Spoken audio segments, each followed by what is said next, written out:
എല്ലാ പേർക്കും അടുക്കളയിലേക്ക് സ്വാഗതം.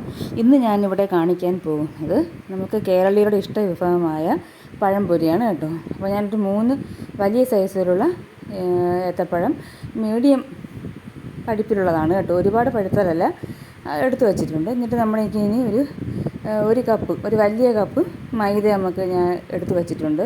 നിങ്ങൾ പഴം കൂടുതൽ എടുക്കുകയാണെങ്കിൽ മൈദയുടെ അളവും കൂട്ടിക്കോണം. ഇനി നമുക്കിതിലേക്ക് ഒരു 2 ടേബിൾ സ്പൂൺ അരിപ്പൊടി, വറുത്ത അരിപ്പൊടി ഇല്ലേ പുട്ടിനൊക്കെ ഉപയോഗിക്കുന്നത്, അതിടാം കേട്ടോ. അതിട്ടുന്നത് എന്തിനാണെന്ന് വെച്ചാൽ നല്ല മൊരിഞ്ഞ് കിട്ടാൻ വേണ്ടിയിട്ടാണ്. നിങ്ങൾക്ക് അത്ര മൊരിയേണ്ട സോഫ്റ്റായിട്ട് കിട്ടിയാലും മതിയെങ്കിൽ അരിപ്പൊടി ചേർക്കേണ്ട ആവശ്യമില്ല. അപ്പോൾ ഞാൻ 2 ടേബിൾ സ്പൂണാണ്, 2 ടേബിൾ സ്പൂൺ അരിപ്പൊടി ചേർത്തിട്ടുണ്ട്. ഇനി ഇതിലേക്ക് 2 ടേബിൾ സ്പൂൺ പഞ്ചസാര. ഇപ്പോൾ പഴം നല്ല മധുരം ഉണ്ടെങ്കിൽ പഞ്ചസാര ഒഴിവാക്കിയാലും കുഴപ്പമില്ല. ഇത് ഒരുപാട് മധുരമില്ല, അതുകൊണ്ടാണ് ഞാൻ 2 ടേബിൾ സ്പൂൺ പഞ്ചസാര ഇട്ടത്.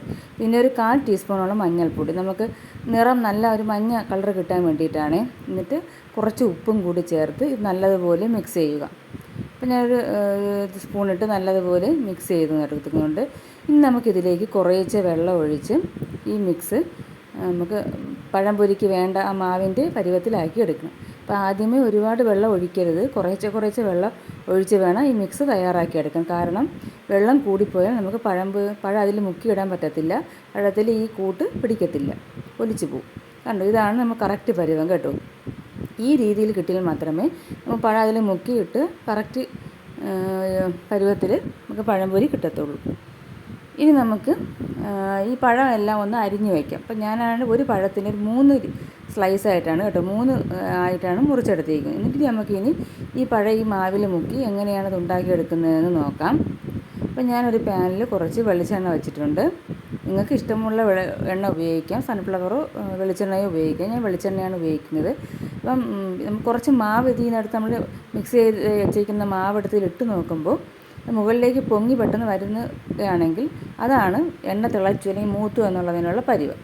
ഇനി നമുക്ക് ഓരോ പഴമായിട്ട് മുറിച്ച് വെച്ചിരിക്കുന്ന സ്ലൈസായിട്ട് ഇതിൽ മുക്കി, മാവിൽ നല്ലപോലെ മുക്കി ഈ എണ്ണയിലോട്ട് ഇടാം. അപ്പം നല്ലതുപോലെ മുക്കിയെടുക്കണം, എല്ലായിടത്തും ഈ മാവ് മിക്സ് ആവണം പഴത്തിൻ്റെ എല്ലാ സൈഡിലും. എന്നിട്ട് വേണം മുക്കി ഇതിലോട്ട് ഇടാൻ. അപ്പോൾ ഞാൻ ഇപ്പം കുറച്ച് എള്ളും കൂടി ചേർത്തിട്ടുണ്ട് കേട്ടോ, ഞാൻ കറുത്ത എള്ള് ഞാൻ ആദ്യം ഇടാൻ മറന്നുപോയി. അതും കൂടി ഇടുമ്പോൾ ഒരു ടേസ്റ്റും കൂടും, നമുക്ക് കാണാനും നല്ല ഭംഗിയായിരിക്കും അതിൻ്റെ മുകളിൽ എള്ള് ഇങ്ങനെ ഇരിക്കുന്നത്. അപ്പോൾ അതുകൊണ്ട് ഞാൻ എള്ളും കൂടി ചേർത്തിട്ടുണ്ട്. ഇത് നിങ്ങൾക്ക് ഉണ്ടെങ്കിൽ ചേർത്താൽ മതി, ചേർത്താൽ നല്ലതാണ്, നിർബന്ധമില്ല. അപ്പോൾ ഇങ്ങനെ ഞാൻ ഓരോന്നായിട്ട് മുക്കി ഈ എണ്ണയിലോട്ട് ഇടുകയാണ്. ഇപ്പോൾ ഞാനൊരു 4 എണ്ണം ഇട്ടിട്ടുണ്ട്, ഇതിൽ ഇത്രയേ കൊള്ളത്തുള്ളൂ.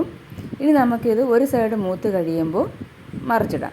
പക്ഷേ ഫ്ലെയിം നമ്മൾ നല്ലപോലെ എണ്ണ മൂത്ത് കഴിഞ്ഞാൽ മീഡിയം ഫ്ലെയിമിലാക്കി വെച്ചിട്ട് വേണം ഇത് വറുത്തെടുക്കാൻ കേട്ടോ. ഇപ്പോൾ 2 സൈഡും ആയിട്ടുണ്ട്. ഞാൻ മറു സൈഡും മറിച്ചിട്ട് വേവിച്ചായിരുന്നു. അപ്പോൾ ഞാൻ 2 സൈഡും ഒരുപോലെ വെന്ത് കിട്ടിയിട്ടുണ്ട്. ഇനി നമുക്കിത് എണ്ണയിൽ നിന്നും കോരിയെടുക്കാം. അപ്പം മീഡിയം ഫ്ലെയിമിലാക്കി വയ്ക്കാൻ പ്രത്യേകം ശ്രദ്ധിക്കണം, തീ കൂട്ടി വെച്ചാൽ കരിഞ്ഞു പോകും, പുറം ഭാഗം കരിയുകയും അകം വേകാതിരിക്കുകയും ചെയ്യും. ഇപ്പോൾ നമ്മളെ രുചികരമായ പഴംപൊരി തയ്യാറായിട്ടുണ്ട്. ഇത് കുട്ടികൾക്കും മുതിർന്നവർക്കുമൊക്കെ ചായയോടൊപ്പം കഴിക്കാൻ വളരെ ഇഷ്ടമുള്ളൊരു ആഹാരമാണ്. അപ്പോൾ ഇതെല്ലാവരും ഉണ്ടാക്കി നോക്കണം. അടുത്തൊരു വീഡിയോയുമായി കാണുന്നത്